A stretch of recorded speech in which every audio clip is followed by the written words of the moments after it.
Lanka is not the only place with safaris, people. Africa is not the only place. Never crossed my mind to do one in Sri Lanka, but here we are, riding around in a Jeep, looking at birds.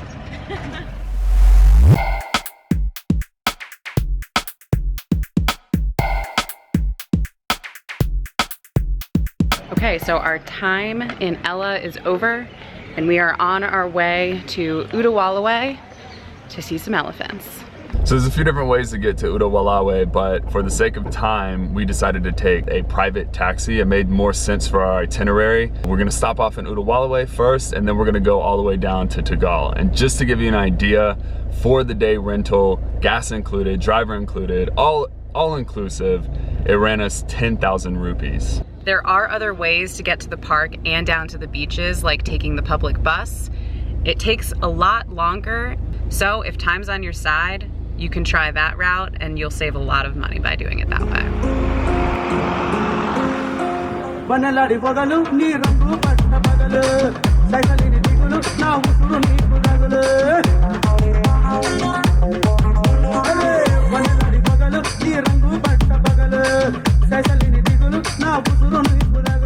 And 2 hours later, we made it to the park. So basically when you get here, there are a lot of Jeeps available, regardless of what time you arrive at the park. You can try negotiating, but most of them are sold with insurance included, which also includes the cost of the Jeep entrance, which also includes the cost of every passenger. To give you an idea, we have 3 people with us and we are paying $16,000, and that includes everything. One thing that you'll want to note when you come here is it's extremely hot, it's extremely bright, so wear sunscreen and bring water. A lot of the times water is not included on this tour.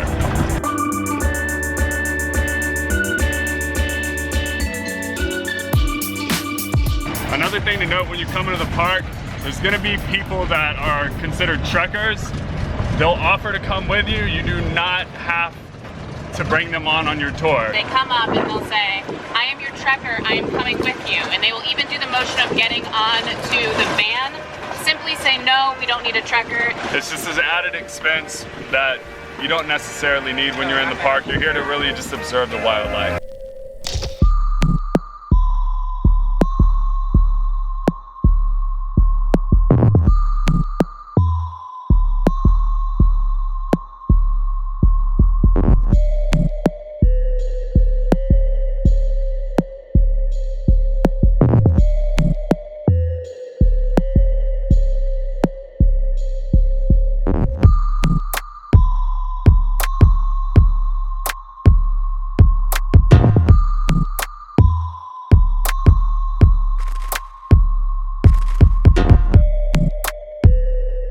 We just saw our first elephant, super exciting, and this park is pretty massive, so we should be able to see a lot more elephants along the way.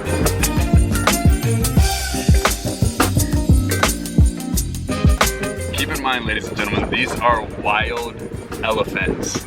If you get too close or if they feel threatened, they could potentially charge the Jeep. One just came at us a little bit ferociously. So there's a reason that a lot of these tours will have insurance and things like that, but always make sure you have traveler's insurance as well, just for those just in case moments. Sri Lanka has national parks from the north to the south, and this is one of the few places on Earth where you can see the world's largest land mammal and sea mammal. So back to the parks, we specifically chose UBUD because it was on our trajectory to go from Ella all the way down south to the beaches. There's another huge park here called Yala, which is about 3 times the size of UBUD, but we didn't go to that spot for that specific reason, because it's larger, so it might be a little bit harder to spot the wildlife, and because they close for a few months throughout the year. So we found ourselves here at UBUD. This park is 119 square miles, and it has the 3rd largest reservoir in the country, which is crucial to all the wildlife here, because that's what keeps them alive.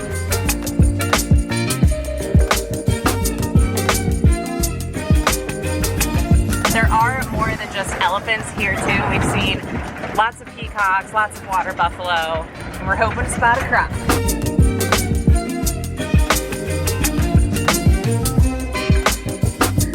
Like Raphael mentioned, there are several parks here in Sri Lanka.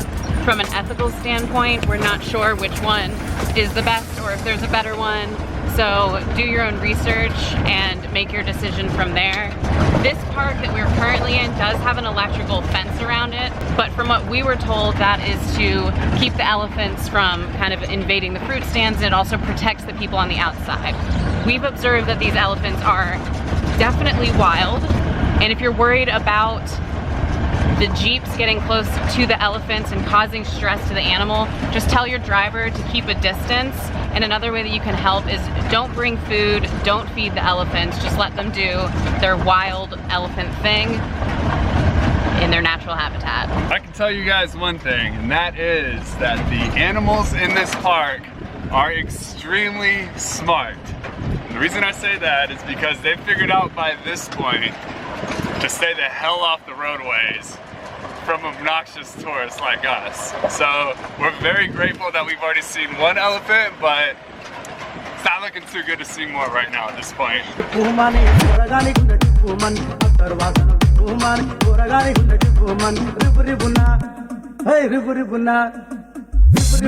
So if you're very intent on seeing an elephant and you don't see one, there's no really reason to be disappointed, because that's the risk you take while coming out here. So do keep in mind it's 119 square miles in this entire park. Apparently, from what we understand, it's about 250 to 300 wild elephants in the park, so we were just fortunate enough to see the ones that we did see.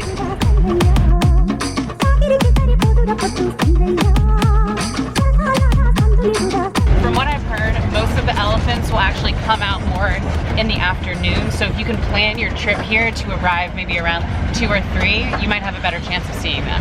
But keep in mind that the park closes, I think, at 5 or 6, so if you're planning on doing a 3 to 4 hour tour, you want to arrive by 1 p.m.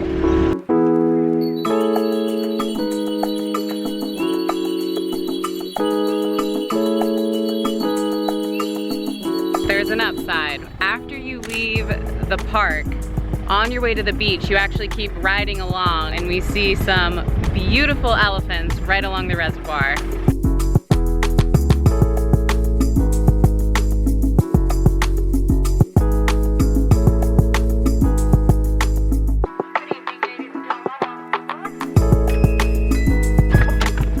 And just like that, we are in Tanggale.